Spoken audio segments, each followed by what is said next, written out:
Chapter 41.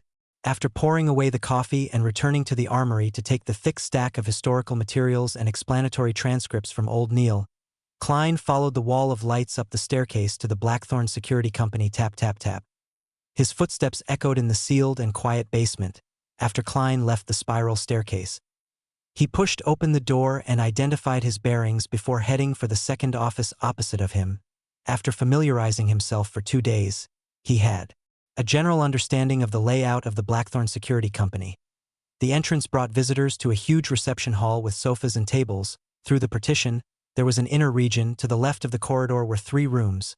From the nearest to the furthest, they were Mrs. Oriana's account room, a rest room with a few sofa beds, and the staircase that led underground. On the right were 3 rooms. From the nearest to the furthest was Captain Dunn Smith's office, a civilian staff office with a typewriter, and the entertainment room for formal members of the Nighthawks team. Klein had previously seen Leonard Mitchell playing cards with 2 other teammates in the entertainment room.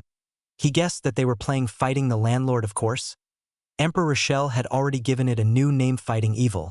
However, the way it was played was identical to what Klein knew. Brett was entitled to a day of sleep after a night shift.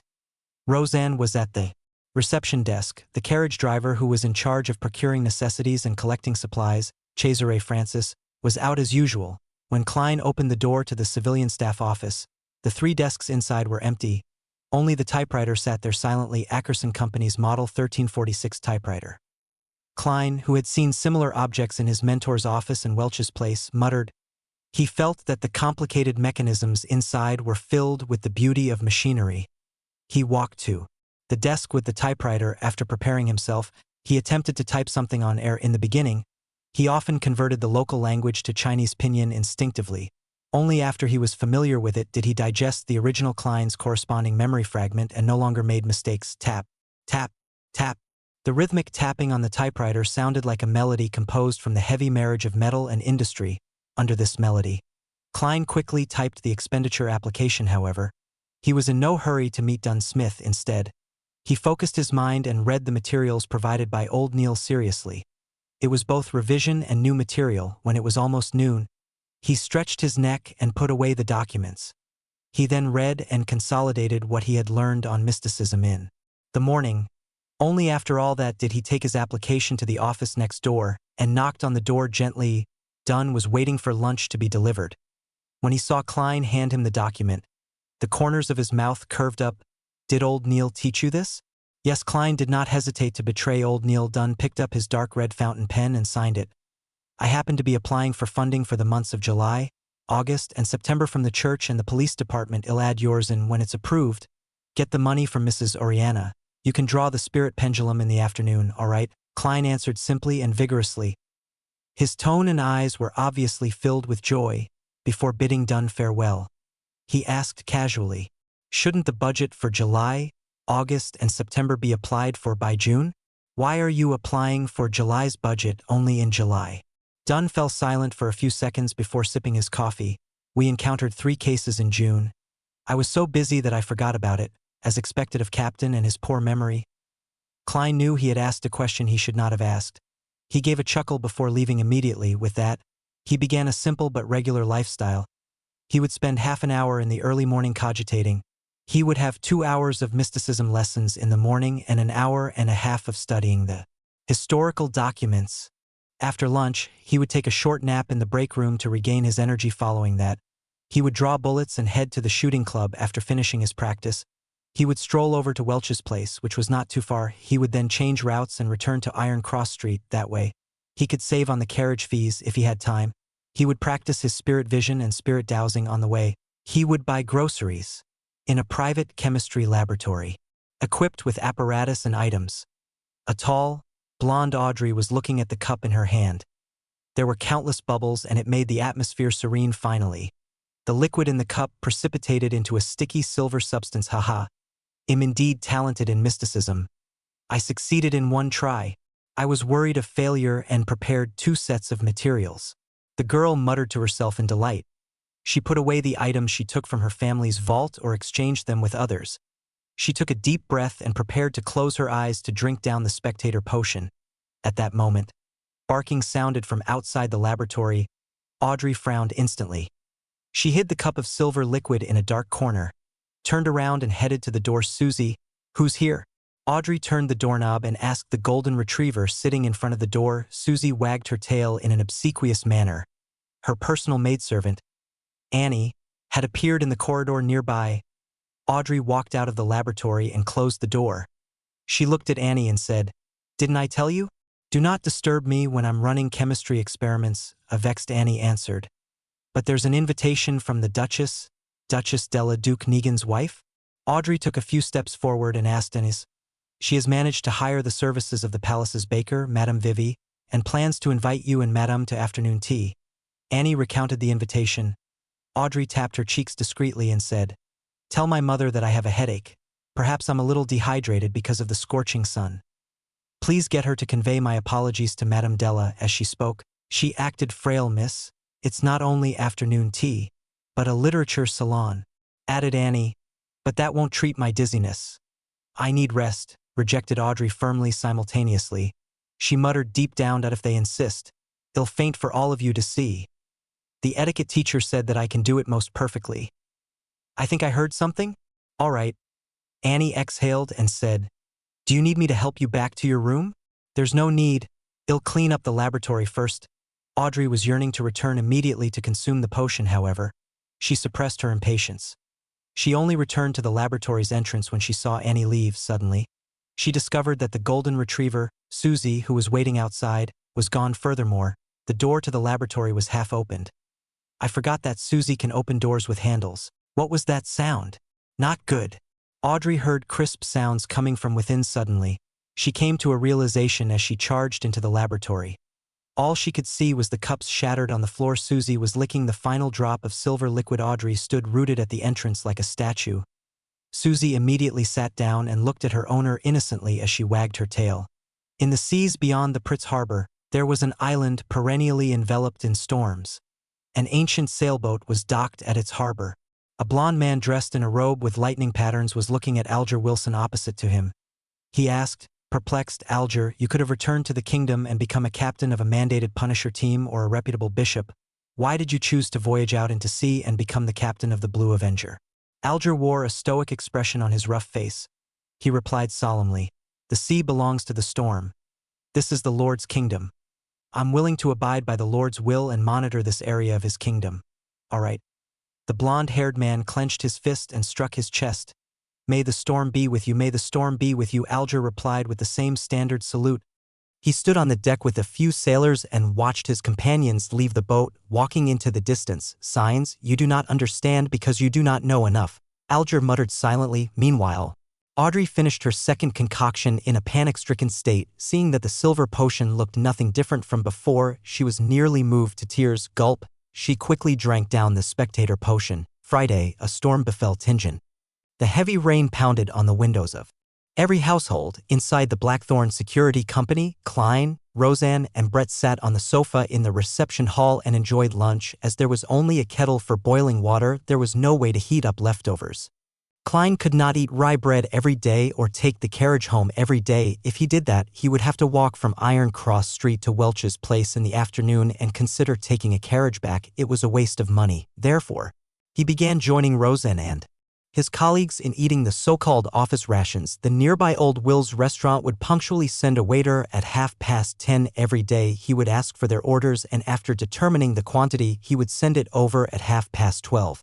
The food was contained in what resembled meal boxes. At 3, he would return to take their orders for dinner and take back the utensils. The rations included meat, vegetables, and bread. Although the quantity was lacking, it was barely sufficient to fill a person. A cost of a meal ranged from 7 to 10 pence depending on the different premium levels. Klein would always thicken his skin and order the meal costing 7 pence. Typically, there was half a pound of wheat bread, a tiny piece of meat cooked in different ways, a ladle of thick soup with vegetables, and tiny bits of butter or margarine. "We actually only have one Nighthawk here today," Roseanne said as she delivered a spoonful of thick soup into her mouth. "I heard that a case with cultist elements is going on in Golden Indus. Therefore, the police department has requested for 2 Nighthawks," Brett said as he put down his bread.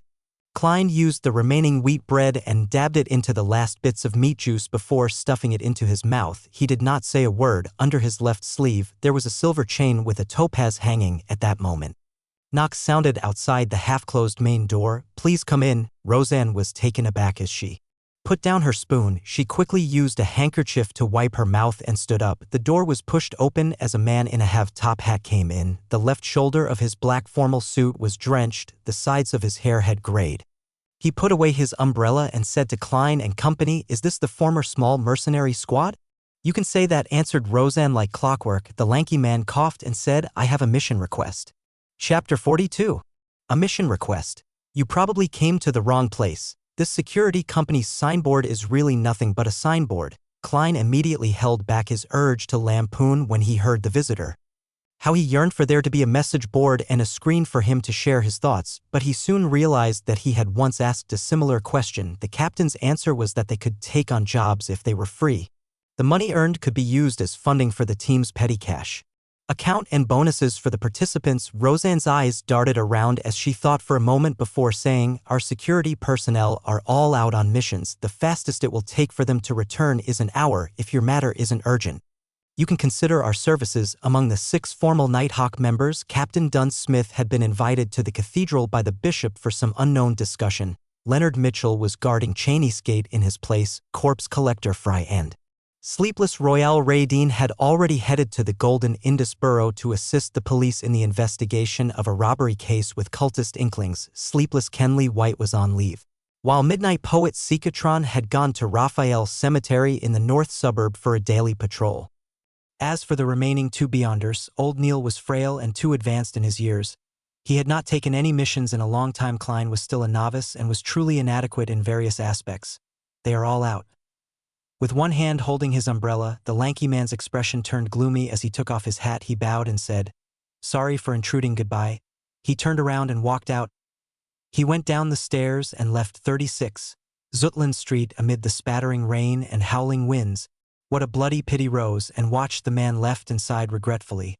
Although she would not have gotten any share of the commission, she definitely would have been able to partake in a sumptuous meal. "There's nothing we can do about it. Cheney's gate needs someone watching it all the time." Klein put down his cutlery in satisfaction. Even though he did not like the soup mixture of turnips and vegetables, he still drank it clean. "Don't tell me you want Brett to take the mission, or yourself." Rose and rolled her eyes and giggled. "Brett won't do, but you can, our Mr. Sear." The moment she finished her sentence, she immediately realized what she had just said. She covered her mouth in shock because the door had not been fully closed. If someone walked past outside or heard anything about Beyonders, it would be considered a leak. Thankfully, Captain isn't around. Rose and looked out the door and secretly stuck her tongue out, "Or he'll have to go for confession again." Brett and Klein laughed out in unison as they exchanged looks before beginning to put away the cutlery. After everything was done, Klein, who did not bring his umbrella, decided to stay at Blackthorn Security Company due to the ongoing rain. He took out some newspapers and sat on the soft but bouncy sofa as he leisurely began his afternoon break. The airship route from Backlund to Desi Bay is now in service. The complete anthology of the great Detective Mansing is publishing soon. An advertisement for Legolas weapons? A standard model revolver carrying 6 bullets costs £3 and 10 soldi. A double-barrel gun costs £2. Klein flipped through the Tingen City Honest paper when a particular piece of news suddenly caught his attention. The suspect responsible for killing Mr. Welch and Miss Naya has been caught. We believe it is a much-needed reprieve from the horror that has gripped North Borough, Golden Indus Borough, and East Borough. Welch's father, Mr. McGovern, who is a banker, has escorted his youngest son's corpse back to Constant City where a grand burial will be held. After reading it a few times, Klein suddenly sighed. From the looks of it, Welch's father had bought the police's explanations and did not hire a private investigator to investigate the matter. His grief from losing his youngest son can't be any greater than that of my parents who lost their only son. In a sullen mood, Klein sat there motionless for a long time. He neither found it odd that he was not invited to Welch's and Naya's burials, nor did he feel depressed. Once everything calms down, they'll find a chance to offer a bouquet of flowers to their graves. Klein was about to take a nap in the break room when a knock came from the door of the reception hall again. "Please come in." Rose, who was nodding off, suddenly jolted awake. The half-closed door was pushed open again. The lanky man from before walked in once again. Can I wait here? Your mercenaries, no security personnel should be back soon, right? He asked sincerely, trying his best to hide his anxious expression. Sure. Please have a seat. Rose and pointed at the sofa nearby. Klein asked out of curiosity, where did you hear about our security company? Who introduced you here? He had made 2 trips despite the heavy afternoon storm while still willing to wait? Yes. The Nighthawks must have easily resolved missions that might seem very difficult to others. They must have accrued quite a reputation. The man left his umbrella outside the door, and as he walked to the sofa, he replied with a rueful smile, I have traveled the nearby streets and paid a visit to all the mercenaries, you security companies and private investigators. You are my only hope. The others do not have the manpower to take additional missions. To be frank, if not for the waiter that delivers meals, I really did not imagine that there was another security company here. It's completely different from what I imagined. Klein was stunned. Rosen interjected with a question. They are very busy? Are there that many missions? The man sat down and sighed. You are a mercenary team, no a security company. I believe you must have heard of the armed burglary murder at House Street? House Street. Armed burglary murder.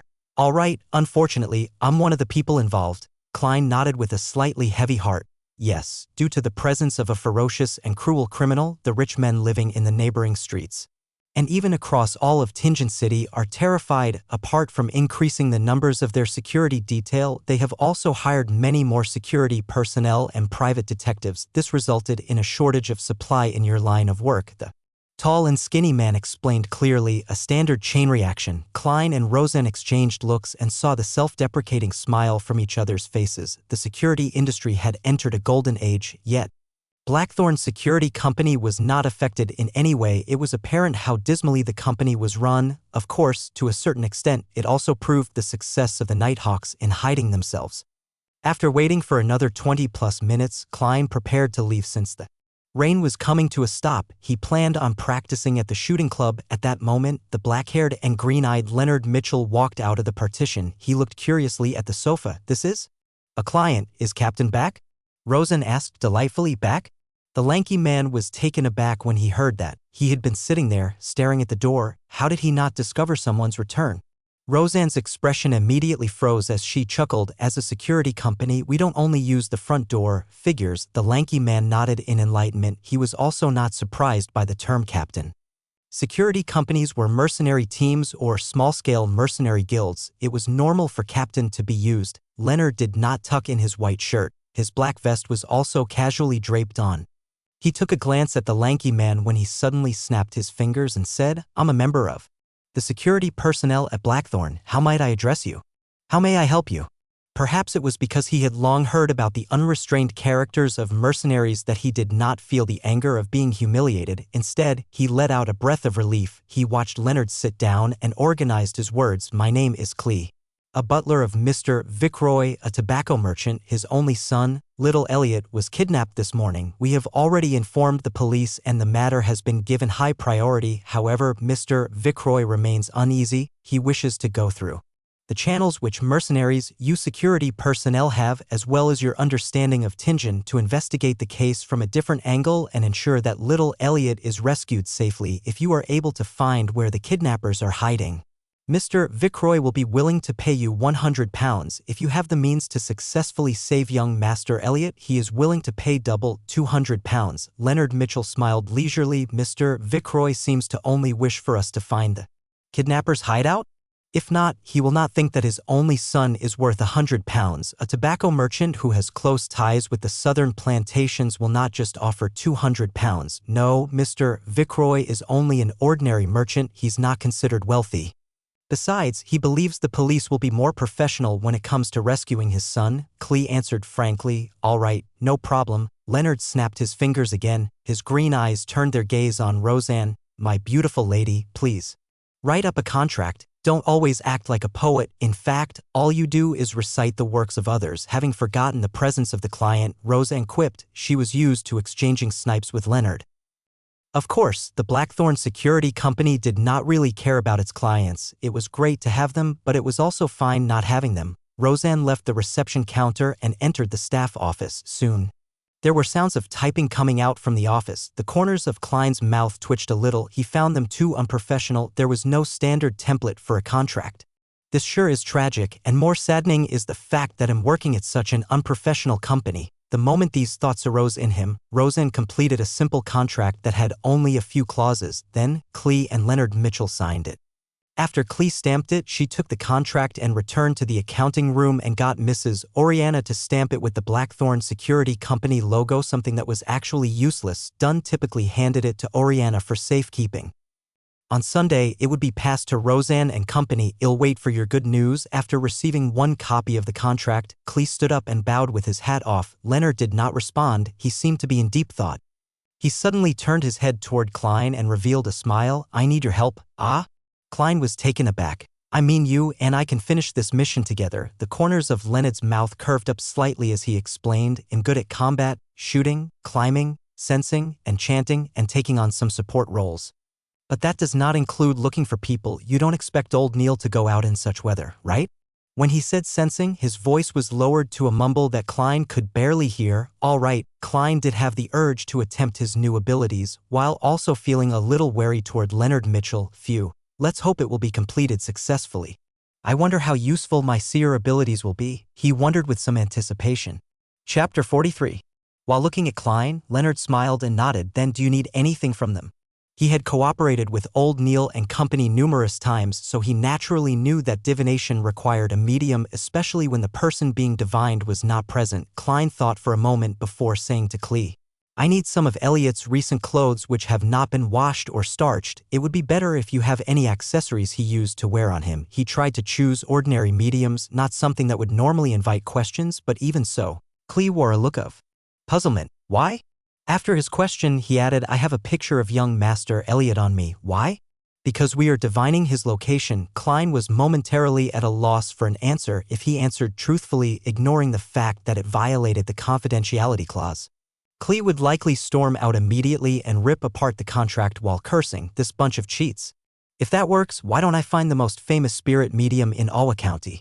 By the side, Leonard Mitchell chuckled and said, "Mr. Clee, my partner, colleague rears a unique pet. Its sense of smell is sharper than a hound's. That's why we need clothes that little Elliot wore and items he used to wear on him to aid us in finding him. As you know, clues typically bring you to a general region. As for the picture, we would need it too. Both of us need to know what little Elliot looks like." Clee accepted the reason by nodding slowly. "Will you be waiting here, or will you be going with me to Mr. Vickroy's residence in the city?" "Let's go together, it saves time," replied Klein simply. Not only was he eager to try out his abilities as a beyonder, but he also wanted to save the child. "All right, the carriage is downstairs." As Clee spoke, he took out a black and white photograph and handed it to Leonard. It was a picture of Elliot Vickroy alone. He was about 10 years old with rather long hair that nearly covered his eyes. There were obvious freckles on his face, and he did not seem to stand out. Leonard glanced at it and handed it to Klein. Klein took a careful look and placed the photograph into his pocket. Then he took his cane and put on his hat. He followed the two out of Blackthorn Security Company and boarded the carriage downstairs. The carriage's interior was rather spacious. It was lined with thick carpet and a tiny table to rest items on. As Clee was around, Klein and Leonard did not say a word. They quietly took in the experience of traversing the pooling roads in a carriage. "The carriage driver is quite good." Leonard broke the silence after some time with praise and a smile. Yet Klein answered perfunctorily. Clee forced a smile and said, "Your compliments are his honor. We will be there soon." As they were afraid of alerting the kidnappers, the carriage did not stop at the Vickroy's residence. Instead, it stopped at the side of a nearby street. Clee held an umbrella and returned along. After waiting for some time, Leonard talked to Klein again. "My surmise the last time was not without a goal. I was just trying to tell you that the notebook will definitely appear again. Perhaps it might be soon." "That really isn't a happy surmise." Klein used his chin to gesture towards the carriage driver outside, indicating that he did not wish to discuss sensitive topics with outsiders around. Leonard whistled and turned his head to look out the window. He saw raindrops streak across the glass, leaving behind blurry marks. It made the world outside a complete blur. After a while, Clee returned with a bag of items. Since he walked in a hurry, the edge of his trousers were soiled and his shirt front was slightly wet. "These are the clothes young Master Elliot wore yesterday. This is the storm amulet he used to wear." Klein took it and glanced at it. He discovered it to be a miniature gentleman's formal suite, small shirt, vest, bow tie, etc., and the storm amulet was made of bronze. It was carved with symbols representing gales and sea waves, but they did not trigger Klein's perception. He'll recount in detail the incidents leading up to young Master Elliot's kidnapping. Hopefully, it will let you find him easier. Klee sat down and described the nightmare that happened in the morning, hoping that the helpers he went through great trouble to hire would be of help. Klein and Leonard held no interest in the specifics. All they cared about was the number of kidnappers, if anything unusual had happened, or if they had any weapons. 3. Normal, armed with firearms. After obtaining the desired information, they bade Klee farewell and hired a two-wheeled light carriage. Unlike public carriages, private hire carriages were either four-wheeled or two-wheeled. They were charged either by time or distance. The latter was at 4 pence a kilometer in the city and 8 pence a kilometer outside. The former cost 2 soldi per hour or part thereof. After the first hour, there were additional charges of 6 pence every 15 minutes. In inclement weather or if the customer needed to go faster, the fare could even be higher. Klein had heard from Azek that in the capital, Backlund, these carriage drivers were famous for quoting outrageous prices. To him, taking a private carriage was quite a luxury. However, he did not need to worry about this at the moment since Leonard had tossed 2 1 soldi notes to the carriage driver. Charge it by the time. After Leonard gave his instructions, he closed the carriage's door. Where are you going? The carriage driver was delighted and puzzled as he held the 2 notes. Wait a moment. Leonard cast his gaze at Klein. Klein nodded slightly and took out Elliot's clothes. He spread it out on the carriage's floor and then wound the storm amulet around his cane's handle. He held the silver-inlaid black cane and hung it straight over Elliot's clothes. He gathered the sphere of light in his head as his mind rapidly turned still. His brown eyes quickly turned deeper in color as he entered a half-cogitation state. He felt his Buddhist spirit turning light. He vaguely saw the world of spirits everywhere.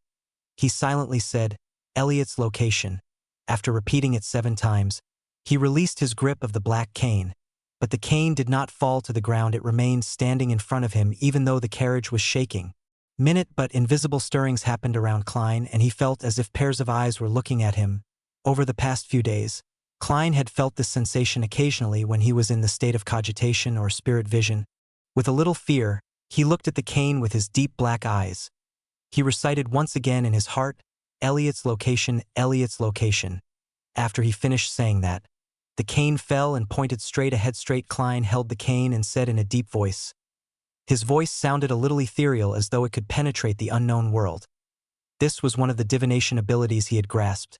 It was called dowsing rod seeking. The tool of choice had to be wooden, metallic, or a mixture of both. In ordinary circumstances, he would require 2 real dowsing rods. Dowsing rods were shaped like 2 straight metal wires tapered to an edge. He would hold on to the shorter side and turn it to ascertain the correct direction. But as a seer, Klein realized that through practice, he could search for people directly using this method. He could also use his cane as a replacement for dowsing rods. The direction in which the cane fell was the direction of the item he was seeking. As for the Antigonus family's notebook, Klein could not remember it at all without the slightest impression. There was no way for him to find it. Go straight, Leonard instructed the carriage driver loudly. We will tell you when there's a need to turn. The carriage driver did not understand why that was necessary, but the notes in his pocket and the willingness of his passengers to hand over the money kept him quiet. He chose to follow the strange instructions. The carriage proceeded slowly, passing through one street after another. Midway, Klein used dowsing rods seeking to correct their direction. After the carriage circled a building once, he finally determined that Elliot was inside. It had only been 30 minutes since they bade Klee farewell. After sending off the cane, Klein did not continue using Elliot's clothes. Instead, he placed the cane, entwined with the storm amulet, directly onto the ground. His eyes turned dark once again as the raindrops around him suddenly spun in place. The cane fell to the front with a slant. Klein pointed at the staircase and said, There, at times, I really envy old Neil. Similarly, I envy you now. Upon seeing this scene, Leonard smiled with a sigh. Klein shot him a glance and replied with a calm tone, This is nothing difficult. If you are willing to learn, you would definitely be able to master it. Your perceptivity should be very high, right? Leonard nodded and chuckled. That's not something good. He quickened his pace and walked into the building amid the ending rain. Klein was afraid of drenching his formal suit, so he jogged in tow. The building only had 3 stories. It was similar to a unit block from Earth. The entrance to each floor was situated along the flight of stairs. There were only 2 units on per floor. Klein used dowsing rods seeking on both the first and second floors. But the cane remained still while pointing upward. The 2 of them quieted their footsteps and arrived at the 3rd floor. Klein once again placed the black cane on the floor. Whoosh! A breeze blew across the stairs as his pupils changed colors.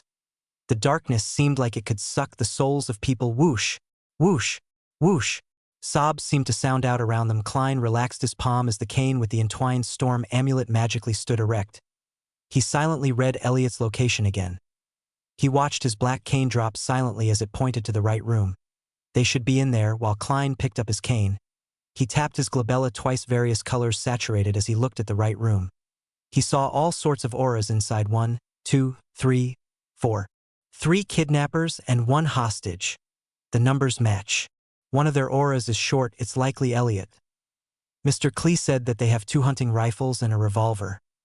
Klein whispered. Leonard chuckled. Let me recite a poem for them. Why be a kidnapper? Why can't you happily be civilized person? He put down the bag with Elliot's clothes and took 2 steps forward. His expression suddenly turned serene and melancholic. His magnetic and deep voice gradually sounded, "Oh, the thread of horror, the hope of crimson cries. One thing at least is certain, that this life flies. One thing is certain and the rest is lies. The flower that once has bloomed forever dies." Chapter 44.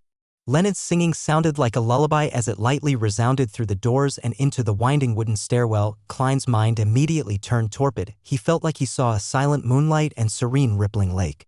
His eyelids rapidly turned heavy as if he were about to fall asleep standing. Amid these indistinct sensations, he also felt a strange, formless, and indifferent focus on his back. It felt like he was wandering the spirit world himself.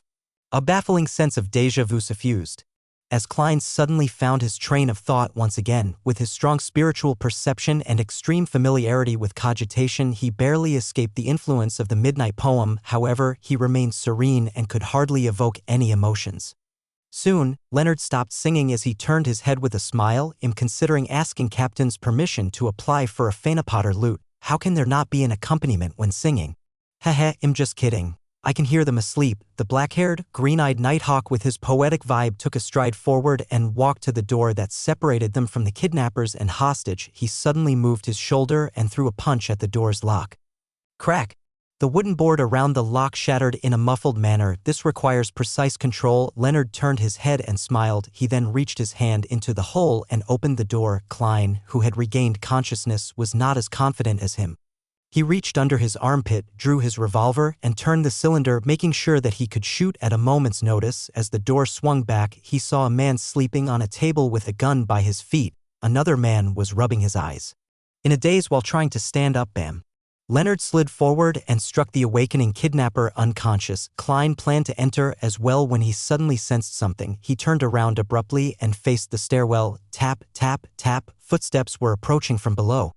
It became clear that something was a hatless man in a brown coat circling the stairwell in his progression toward the 3rd floor while hugging a paper bag of bread. Suddenly, he stopped. He saw a gun's barrel aiming at him with a metallic luster. His pupils reflected a young man dressed in a halved-top hat, black formal suit with a bow tie of the same color. It also reflected the cane which rested along the rail and the dangerous revolver. "Do not move. Raise your hands. 3, 2, 1.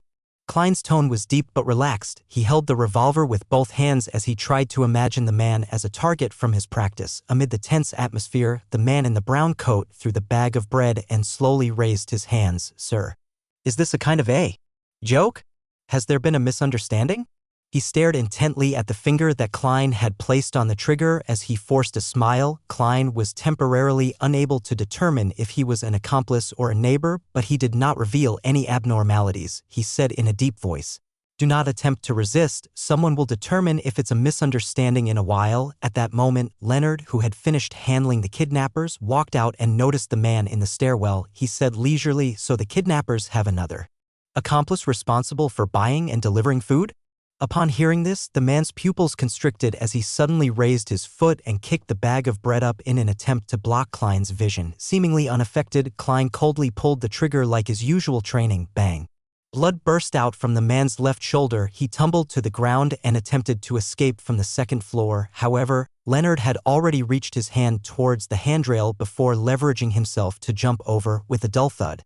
Leonard landed on the man from above. The man fainted as Leonard swatted away some of the blood that had splattered on him. He looked up at Klein and chuckled, "Nice shooting." I was trying to hit his legs. The corner of Klein's mouth twitched in an indiscernible manner as he caught a whiff of the smell of blood. He discovered that despite not having any enhancements to his visual, auditory, or tactile senses after consuming the seer potion, he could still see obstructed objects and hear faint footsteps, allowing him to take preemptive judgment. Was this in the scope of spiritual perception? Klein nodded in thought as he watched Leonard find a sharp dagger in the accomplice's possession and drag him into the room. With a gun and cane in each hand, Klein entered the kidnapper's room. They saw Elliot. Viceroy jolt awake from the gunshot as he straightened his body and sat up slowly from a huddled position. Leonard had securely tied up the three kidnappers with the rope they used against Elliot. Bunched together, they were thrown in a corner. The lack of rope was made up by tearing their clothes. The unconscious man who had been shot in the shoulder was bandaged, but Leonard disdained getting his hands dirty, so he did not help him extract the bullet. Who are you people? Elliot stammered in pleasant delight when he saw the scene before him. Yes, you guessed right, very precise. The genuflecting Leonard answered casually, I never expected this bastard to have some humor cells in him. Klein lowered his revolver and said to Elliot, we are mercenaries hired by your father. You can also call us security personnel. Phew, for real? Have I been saved? Elliot said joyfully without daring to make any movements. It was apparent that he had suffered quite harshly in the short few hours of being a kidnapping victim. He did not have the kind of rashness someone his age normally would have. Leonard stood up and said to Klein, go downstairs and find some patrolling cops. Get them to inform the tobacco merchant. I do not wish to walk out with a child and 4 idiots like a kidnapper. Klein, who was wondering about the aftermath, nodded. He put away his revolver, picked up his cane, and walked to the staircase. As he went down the stairs, he had a nagging feeling that he had forgotten something. In addition, he heard Leonard say to Elliot, don't be nervous, you will soon see your father, mother. And your old butler, Clee, why don't we play a round of quint? Klein held back his laughter and walked out into the streets. With the help of pedestrians, he found 2 patrolling policemen. He did not use his badge and identification as a member of the Special Operations Department. Instead, he used his identity as a professional security company and recounted the happenings factually. As for him holding a gun, he was not worried at all. He had received an all-purpose weapon usage certificate the day before yesterday. His application was accelerated by going through internal channels. The 2 policemen exchanged looks and one of them left to gather reinforcements and inform the Viceroy family. The other policeman followed Klein to the kidnapper's room. After waiting for more than 40 minutes, Leonard signaled to Klein while the policeman was not paying attention. Klein was to sneak out of the room with him. Trust me, heading to the police station is an extreme waste of time. Let's leave first. The Nighthawk with the poetic bearing explained with a relaxed look. Since Leonard was making it clear that he would take any responsibility for any repercussions, he did not retort and followed in tow. Almost 5 minutes later, a few carriages rushed to the building where the kidnappers were. The old butler, Clee, disembarked with his portly master, Viceroy. Up to this moment in time, he was still in a daze. He found it incredulous that news would come so fast. It felt like a dream. Suddenly, he heard a crisp snap as he turned around. A 2-wheeled carriage drove past with its windows open. The black-haired and green-eyed Leonard had snapped his fingers again. After passing by Viceroy's carriage, Leonard closed the window, turned around and looked at Klein. He extended his right hand and smiled. It was a pleasure working with you. I don't think we are on that good terms. Klein politely shook his head. He did not expect the kidnapping case to be resolved so quickly. All he could do was marvel at the capabilities of Beyonders, even though he was just a half-assed Sequence 9 Beyonder. He was able to do many inconceivable things. This is a celebratory gesture of peace among aristocrats after a clash of swords, explained Leonard with a smile. I know, Klein had many aristocratic classmates. He looked outside the window and said with a frown, shouldn't we confirm with Mr. Clee? If he believes that the police rescued Elliot, our commission will be halved, a total of £100. There was no doubt about their providing of the kidnapper's location from their meeting from before. Don't mind it. To us, money isn't that important, said Leonard with a shrug. It's very important to me. Klein forced a polite smile and said, many poets died early from poverty. Leonard chuckled. I believe Elliot would not lie on this matter. I can tell that he still has some of his innocence left in him. However, you will not get much of the £200 commission either. How much would I get? asked Klein immediately, as the unspoken rule has always been half of the commission would be handed to Mrs. Oriana as additional funding for the team, the remaining would be split among members. A pity you aren't a formal member. You will only get about 10% of the remaining half, £10? That isn't bad either. Klein pretended to feel the pinch as he asked, aren't you worried that the kidnappers will realize that they were under the influence of a Beyond Earth's powers after they wake up?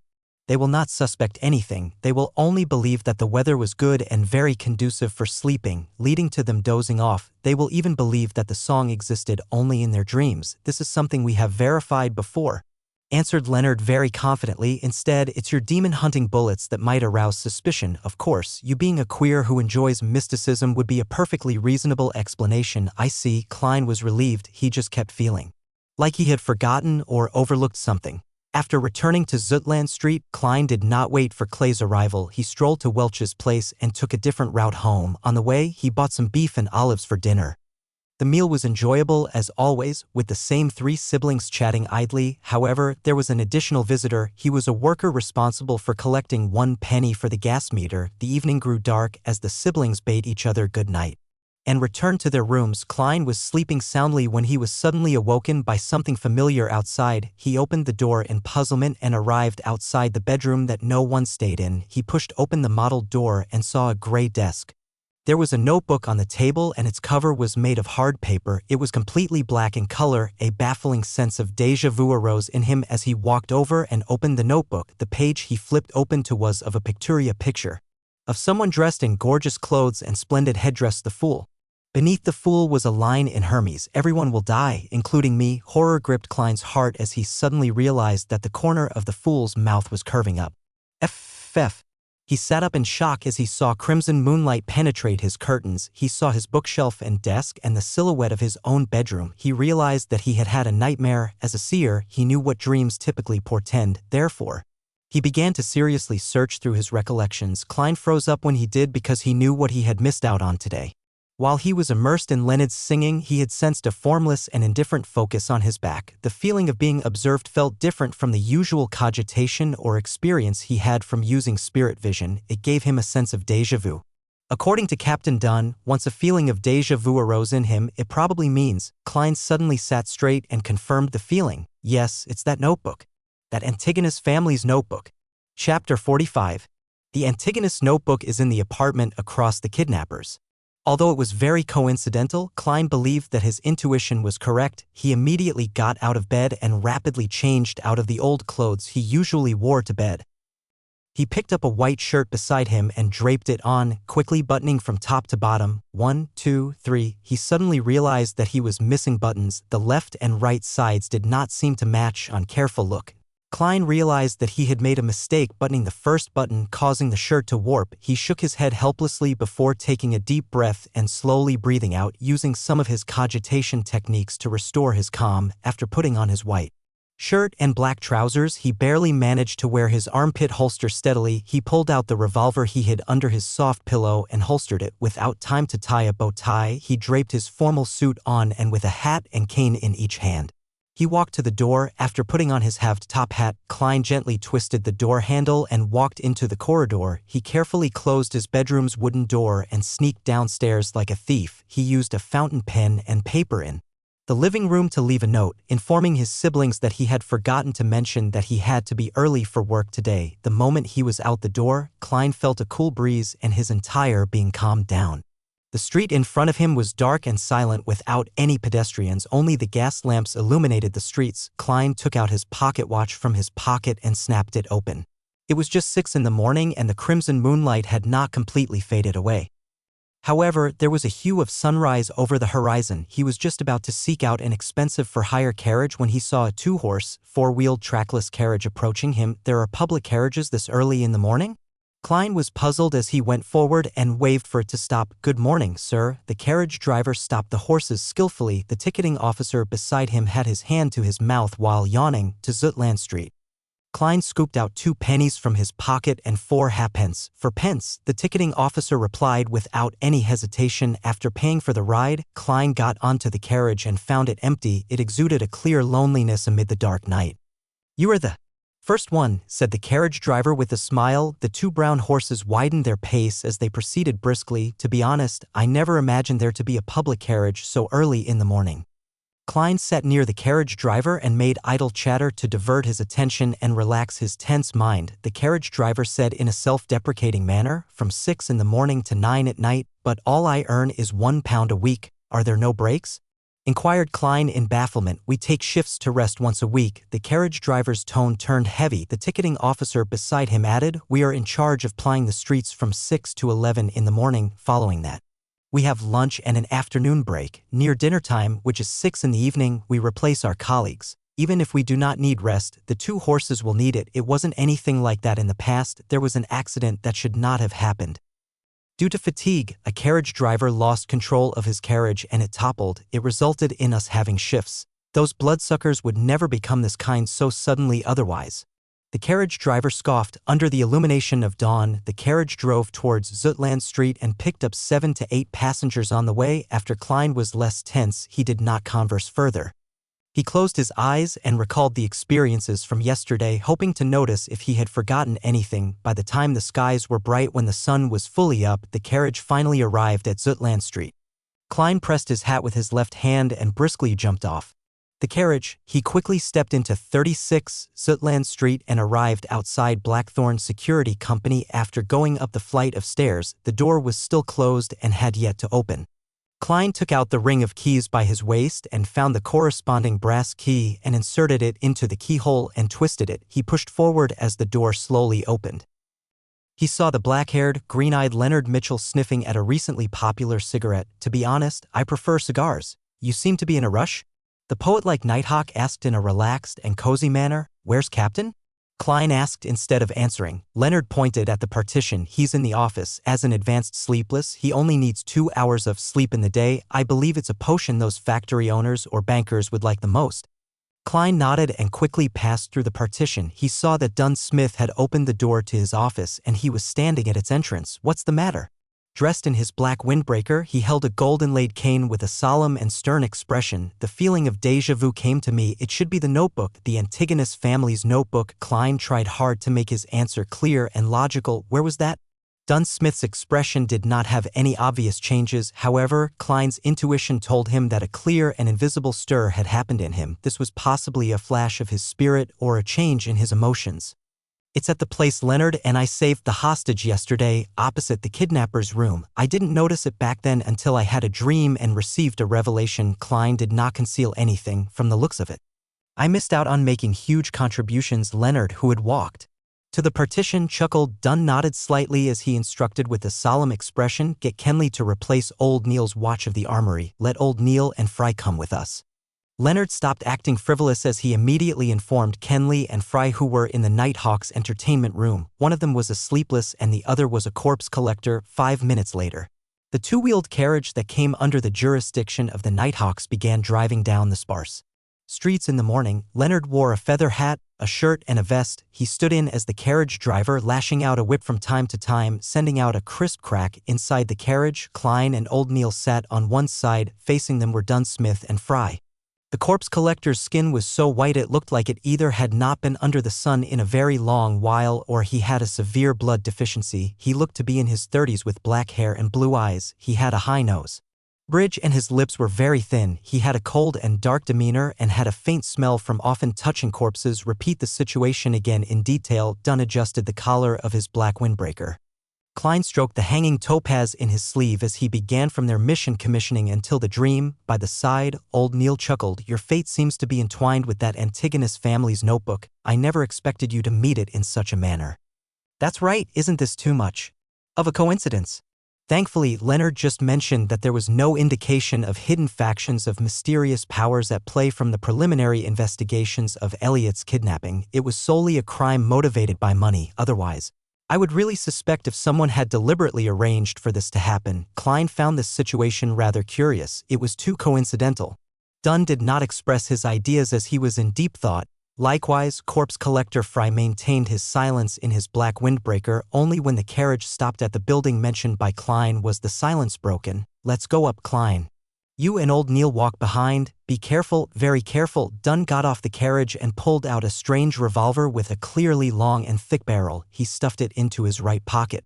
All right, Klein did not dare take point after Leonard found someone to watch the carriage. The 5 Beyonders walked orderly into the building. With very light footsteps, they arrived at the 3rd floor. Is this the place?